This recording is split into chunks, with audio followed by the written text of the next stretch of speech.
Most people believe that organizing their life is just about keeping things neat or ticking off to-do lists. You've probably heard it 1,000 times. Order is for the obsessively meticulous, the rigid, the unadventurous. But the truth is entirely different. Order isn't about confinement. It's about liberation. It's not about controlling every minute, but about reclaiming your life from the endless distractions that quietly rob you of clarity, energy, and purpose. When you finally choose to organize, you don't shrink your world, you expand it. You carve out space for your biggest dreams by refusing to let your time and attention be dictated by chaos. You design your days around what truly matters, not what happens to demand your attention. Clarity isn't something that appears by accident. It's the byproduct of your deliberate choices. The world may praise those who move fast and juggle endlessly, but you'll discover that true progress happens when you slow down, set boundaries, and build intentional structure. The power to organize your life is not the trait of the narrow-minded. It is the foundation of clarity, strength, and lasting success. This is how you become who you are meant to be. 1. Out of chaos. Order or surrender. The mind, like a wanderer stranded in the midnight cold, searches for shelter, a place of warmth and order against the chaos that presses in on every side. Each day arrives not as a gift, but as a gauntlet, filled with 1,000 trivial voices clamoring for your attention. They promise urgency, but deliver only distraction. Their whispers carve your time into scraps, scattering your energy until you are left with nothing solid to build upon. You rise each morning into a world that feels partially assembled, as if some essential piece was misplaced in the night. The hours blur together, decisions slip from your grasp. Your will, once sharp, feels blunted by a steady drizzle of interruptions and demands that are not your own. The result is confusion, not a single catastrophic event, but a slow erosion, an endless drizzle that soaks through even the thickest defenses. You begin to wonder why you feel so adrift, why clarity seems as rare and precious as a drop of water in a desert. The answer is simple, though it may be hard to accept. You are not living by deliberate design, but by accident. Your days are shaped by whatever happens to blow through your open gates. What you do not rule soon rules you. Chaos, allowed to enter unchallenged, magnifies even the gentlest breeze into a gale. You become reactive, not sovereign, pushed by circumstance, defined by the latest urgency, owned by every little thing that demands your notice. But there is another path, a quiet rebellion that begins with a single, defiant act, the decision to reclaim your own mind. The soul that chooses to shape its time, its rituals, its very reactions, begins to forge a way out of the wilderness. You do not find peace by sprinting faster, nor do you find strength in running from the storm. You find it by stopping, by facing the chaos head-on, and by building the discipline to choose what truly matters again and again, no matter how many times the world tries to break your focus. In a culture desperate to distract, order is an act of defiance. Each boundary you create is a line drawn in the sand, a signal that your mind is not an open field for every passing thought or impulse. You become the guardian at your own gate. You decide what is worthy of entrance and what must remain outside. This is not an easy stance. It is not won in a day. It is a practice, a discipline, a daily assertion of authority over your own attention. Here on this ground, clarity is born. In choosing your own order, you rediscover your purpose. The world's noise may continue, but within your own borders, you build a space where your mind can breathe, focus, and become whole again. 2. The silent weight of unfinished things. Every incomplete task lingers like a restless ghost in the chambers of your mind. They drift through your thoughts at the quietest moments when you try to sleep, when you pause for breath, when the noise of the world finally recedes and you are left alone with yourself.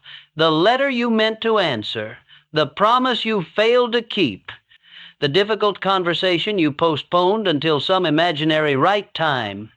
the goals you allowed to wither in the shadows of your own neglect. These are not trivial annoyances. They are chains, each link forged by avoidance and delay. To truly organize your life is to go to war with these phantoms. It means walking through the haunted corridors of your own unfinished business and shining a light into every neglected corner.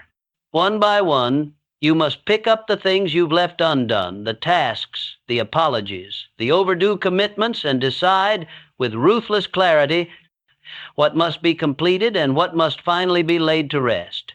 This is not a task for the faint-hearted. To face what you have avoided is an act of courage, and to finish what you have started is an act of discipline. Freedom does not belong to those who hide from their burdens. It belongs to those who confront them head-on. You cannot claim peace if you remain in bondage to the things you will not face. Many people spend years running from the mess, hoping that time or distraction will somehow erase it. But the unfinished does not dissolve. It lingers. It accumulates. It infects the spirit, breeding a quiet unrest, a persistent anxiety that nothing is ever truly settled. Neglect is not a neutral force. It is a poison. Each ignored obligation seeps into your days, coloring everything with unease. You cannot outrun your own disorder. Eventually, what you avoid will own you. Your energy, your clarity, even your sense of self is slowly eroded by the weight of what remains undone. There is only one way out: ruthless self-honesty. The mind that is willing to look its own failures in the eye, to take full inventory of what is incomplete, is the mind that wins its freedom.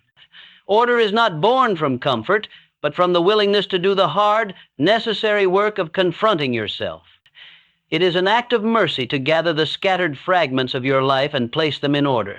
When you do, you reclaim your power.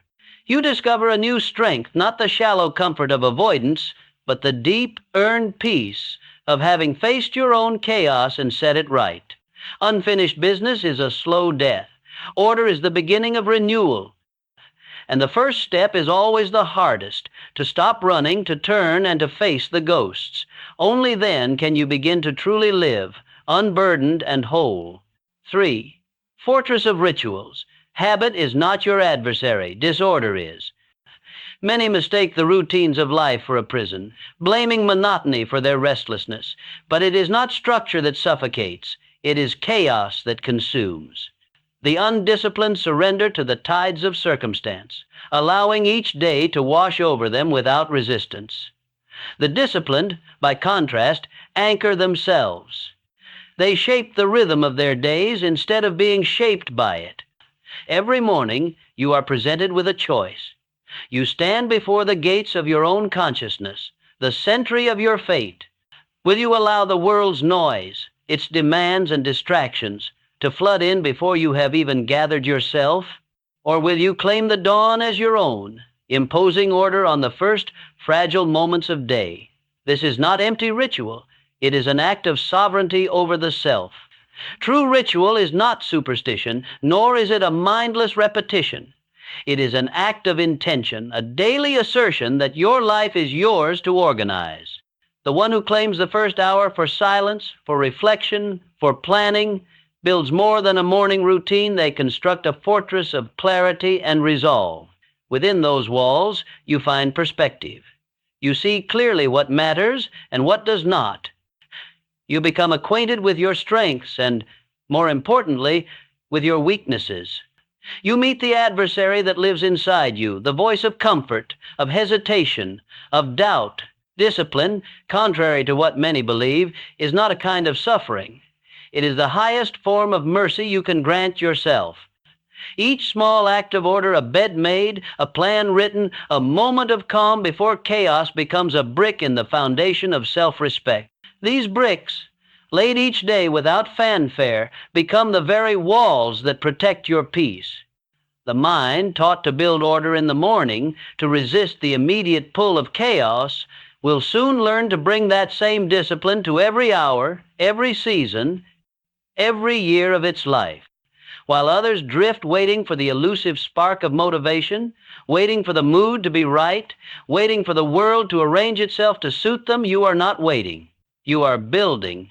You are choosing, hour by hour, action by action, to create the life that others only dream about. Let them drift in the current of chance. You, with intention, carve a channel for your own destiny. In this, you become immune to the confusion of the world. Noise may rise, events may turn against you, but you remain unmoved at your post, guarding your gate, setting your own rhythm. The world belongs not to those who are swept along, but to those who rise each day and choose again and again to command it. 4. The enemy within. The greatest struggle you will ever encounter is not waged against the noise of the world, but within the silent corridors of your own mind. The fiercest chaos is not the result of external events, but the inner turbulence that seeks to dismantle your resolve from the inside out. It is the familiar urge to procrastinate, the itch to escape responsibility, the soft lure of complaint and self-pity. These are the true saboteurs, lurking in every dark corner, waiting for the slightest lapse in vigilance. No calendar, no planner, no color-coded list can rescue a mind that refuses to discipline itself. Systems and strategies are powerless in the hands of those unwilling to govern their impulses. You may fill your day with plans, structure your time with elaborate routines, but if the foundation of your will remains unexamined and weak, everything you build will eventually crumble beneath the weight of your own excuses. Until you turn and face the part of yourself that prefers ease to effort, that finds safety in remaining small, no external order will ever last. Organization, then, is not a matter of paperwork or scheduling apps. It begins deeper, in the territory of thought and desire. To master your time, you must first master your impulses, the restless temptations that demand immediate satisfaction, the voice that whispers that today can be wasted because tomorrow will offer another chance. Each destructive emotion that arises, anger that clouds judgment, envy that poisons gratitude, anxiety that breeds paralysis, demands not just attention, but your allegiance. They urge you to act in haste, to surrender your sovereignty to passing moods. But you are not built to be a servant to emotion. You are the architect of your own fate, the craftsman of your hours, the sovereign ruler of your inner kingdom. Every moment you refuse to take the easy path, every time you meet the impulse to delay or the invitation to escape with deliberate action, you lay another stone in the fortress that shields you from disorder. This fortress is not made overnight, and it is never finished. It is assembled brick by brick through every small act of resistance to chaos and every conscious choice to rise above the emotional weather within. Over time, you cease to be the field open, unguarded, vulnerable to every changing wind. You become the stronghold, the citadel within which clarity, discipline, and peace can grow.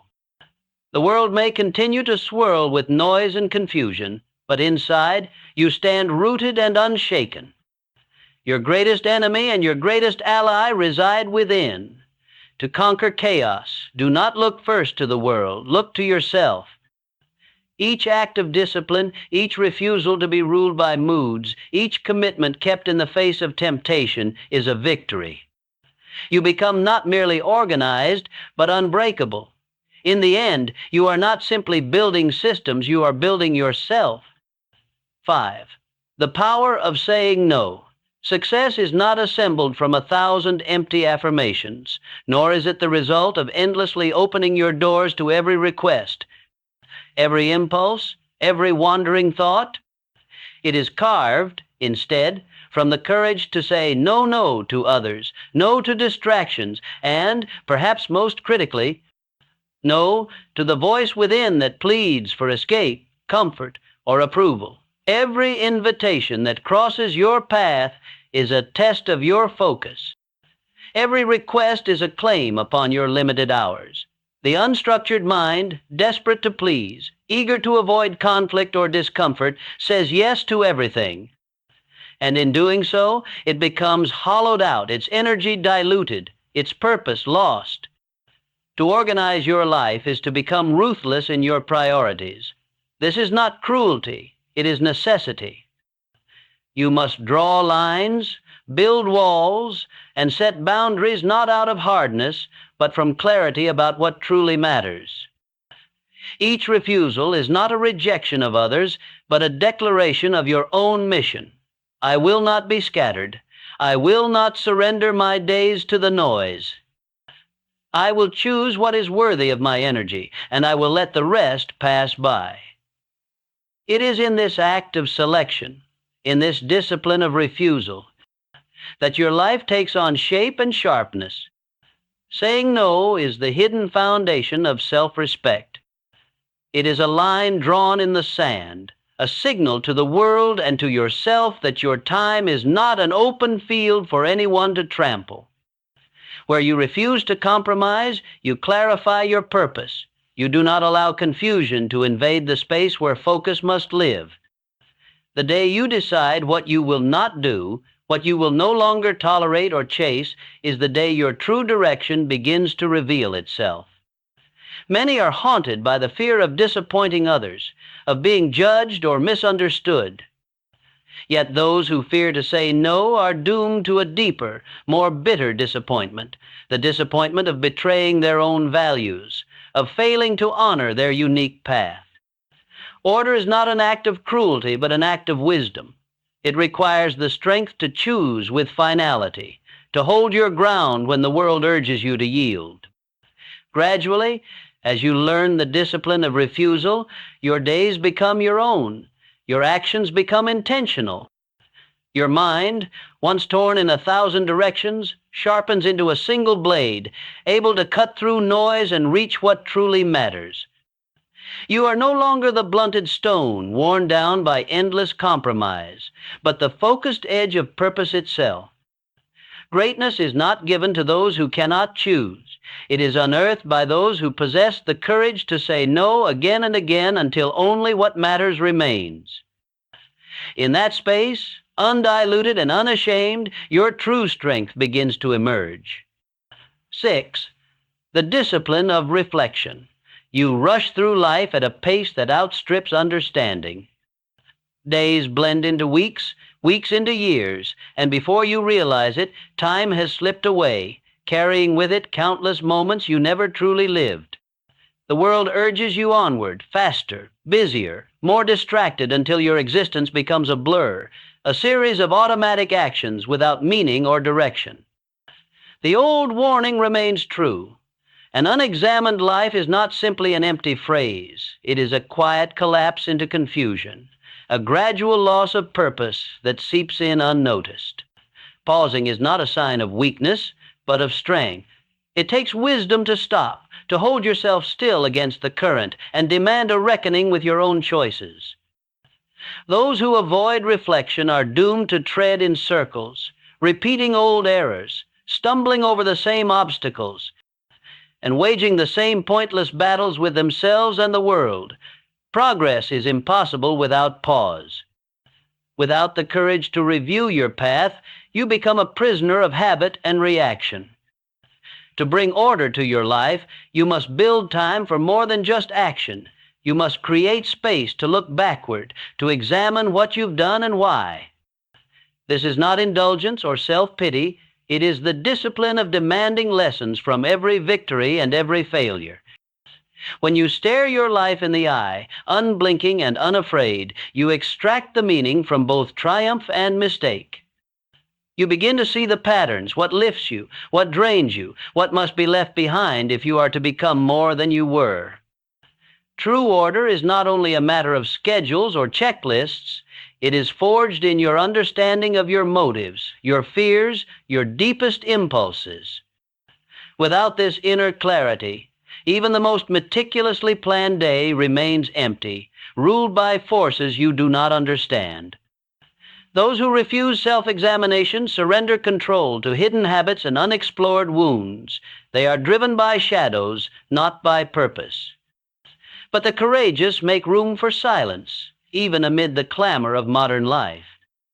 They retreat to a quiet place, whether a literal room or simply the solitude of their own mind, and ask themselves the questions others fear.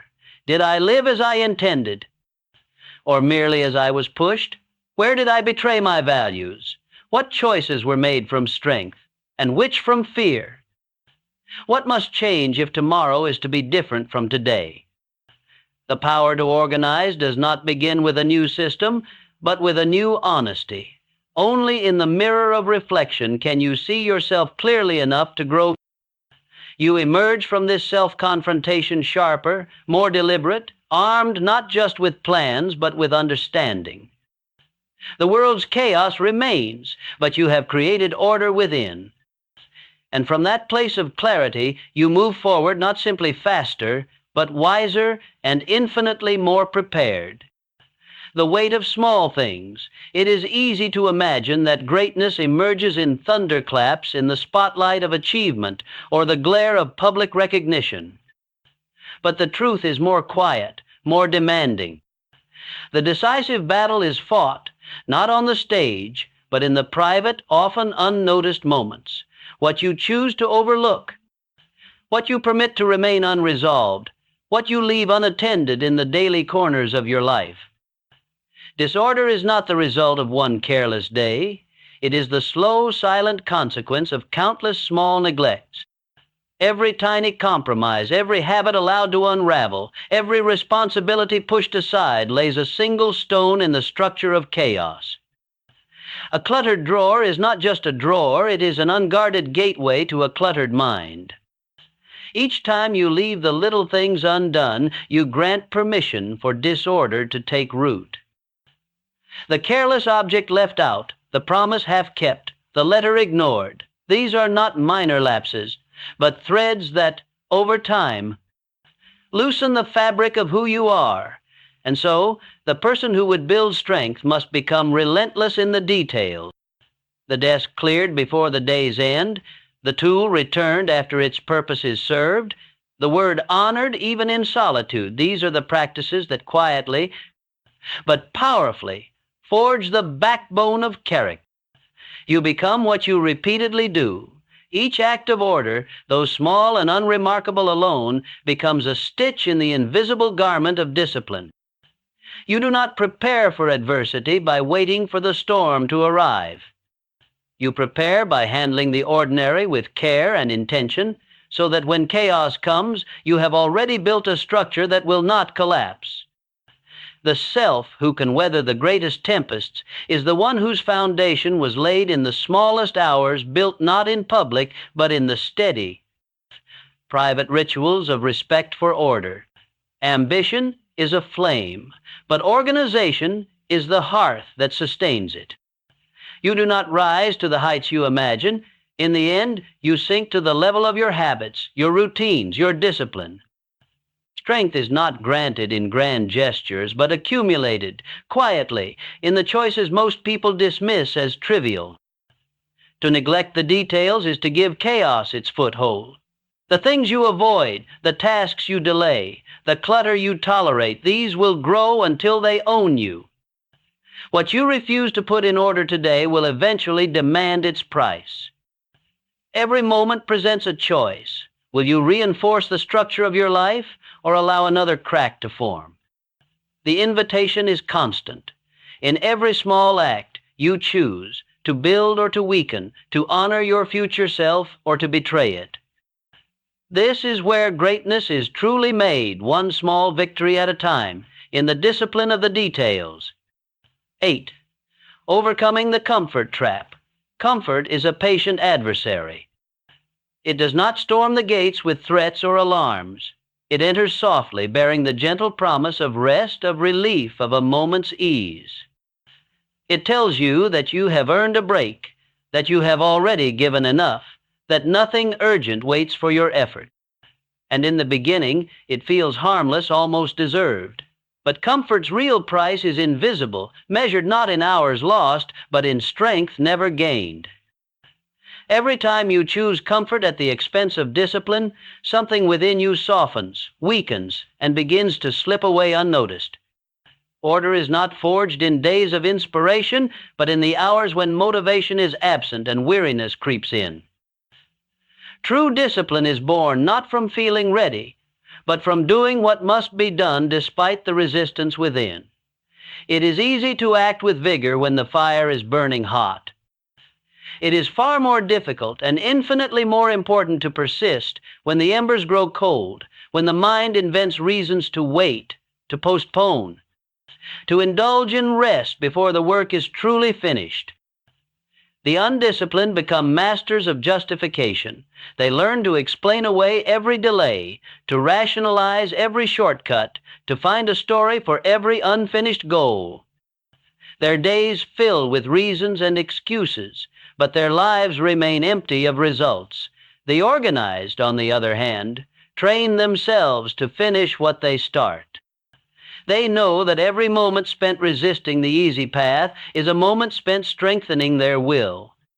Each morning you rise as planned. Each evening you close the day with your intentions fulfilled. You become a little stronger, a little more capable of commanding yourself. Success is not a reward for the content or the comfortable. It is claimed by those who are restless for more, who remain unsatisfied by yesterday's victories, who refuse to let comfort dictate the limits of their ambition.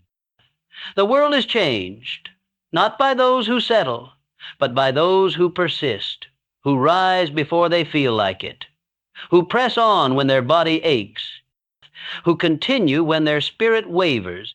It is this restless discipline, this refusal to be ruled by comfort, that quietly expands the boundaries of what is possible. Your life, in the end, will not grow beyond the borders you have set for yourself. Lower your standards, and mediocrity seeps in quiet, insidious, filling the spaces where greatness should live.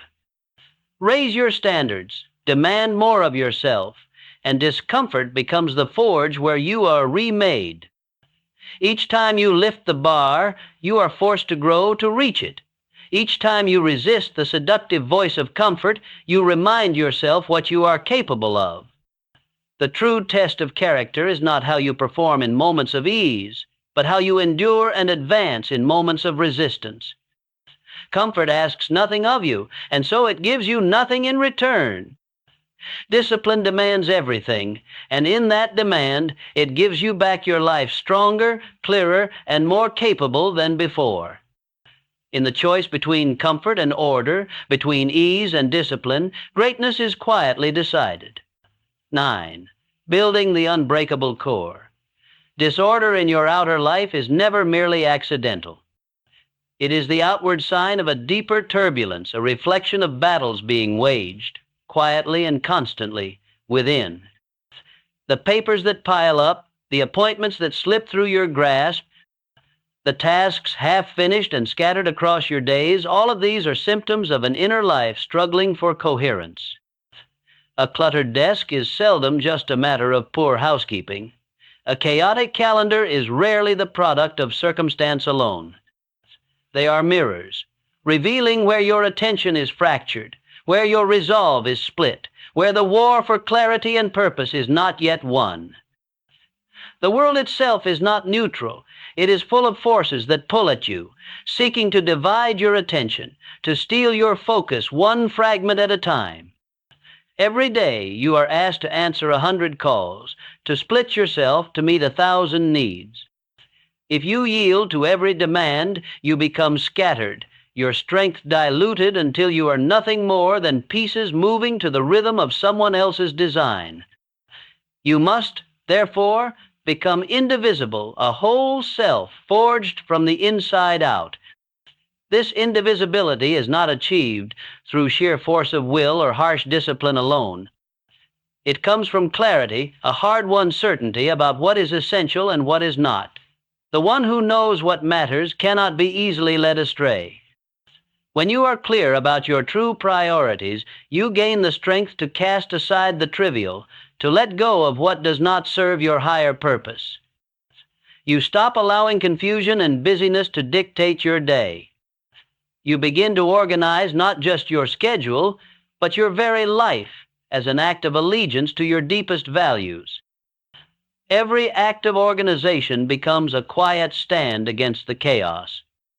Each time you clear your workspace, each time you close a day with intention, each time you say no to the unimportant, you are making a declaration. I will not be broken by confusion. I will not abandon my purpose for the easy path. These small victories are not just practical habits, they are the training ground where character is built. Repeated day after day, they harden into habit, and habit shapes the bedrock of who you become. There will come a day, sooner or later, when the winds rise and the storms gather. The world around you will tremble with uncertainty. Yet if you have spent your time wisely, if you have practiced clarity and order within, you will find that you are not shaken. You stand as the calm at the center of the tempest, not because you are untouched by the world's chaos, but because you have cultivated a source of order that cannot be reached from outside. This is your highest achievement, to become a person who cannot be disordered by circumstance, whose mind remains whole, no matter what forces assail it. In the end, true strength is not measured by the absence of adversity, but by the presence of unwavering order in the face of it. Your calm is not an accident, it is a victory. 10. The lasting legacy of order. Your days are numbered, each one slipping away whether you are mindful of it or not. Time is the one currency you cannot reclaim. Every hour lost to confusion, to distraction, to disorder is gone forever. No amount of longing will retrieve it. But every hour that you seize, every moment shaped by intention and discipline, becomes more than just time spent well. It becomes a stone laid in the path of something lasting. The order you create does not end with you. Its effects ripple outward, becoming part of something greater than your own journey. Order is never for you alone. The habits you forge, the standards you set, the rituals you keep, these are not just acts of self-preservation. They are quiet signals sent to those who watch from the edges, searching for an example, for proof that discipline is possible in a world that seems to thrive on chaos. Your choices, though private in the moment, send ripples through the lives of others. Every habit is a silent message. Every discipline is a torch handed off to those who will come after you. You do not organize your life simply for your own comfort or convenience. You do it for those who will look to you in their hour of uncertainty. You do it for the people who need your steadiness when the world shakes, for those who will remember the structure you built when they are lost in their own confusion. The disciplined life is not a prison, it is a legacy. It is a beacon, a guiding light, in a culture that so often glorifies distraction and confusion. In the end, your true inheritance will not be the possessions you leave behind or the titles you collect. It will be the pattern of your days, the structure, the discipline, the example etched into the lives of others. These are the building blocks of legacy, the foundation others will stand upon long after you are gone. When your time is over, what will remain of you? Will it be a scattering of unfinished projects and forgotten promises, or a fortress of purpose, carefully assembled, resilient and whole? Every day offers a choice. With every habit you shape, every moment you claim, from the jaws of chaos, you build something enduring. The structure you leave behind is determined not by grand declarations, but by quiet consistency, by the rituals kept, the standards held, the order maintained. Even in your absence, these choices will speak for you. They will stand as signposts for others, marking the way through the fog. You are not merely the inhabitant of your days, you are the architect of your fate. What you build now will become the framework for others. Decide then, what structure you wish to leave behind. Will it be a ruin of scattered intentions or a fortress of disciplined purpose? Choose deliberately. Build well. In the architecture of your life, let your discipline become the light that endures.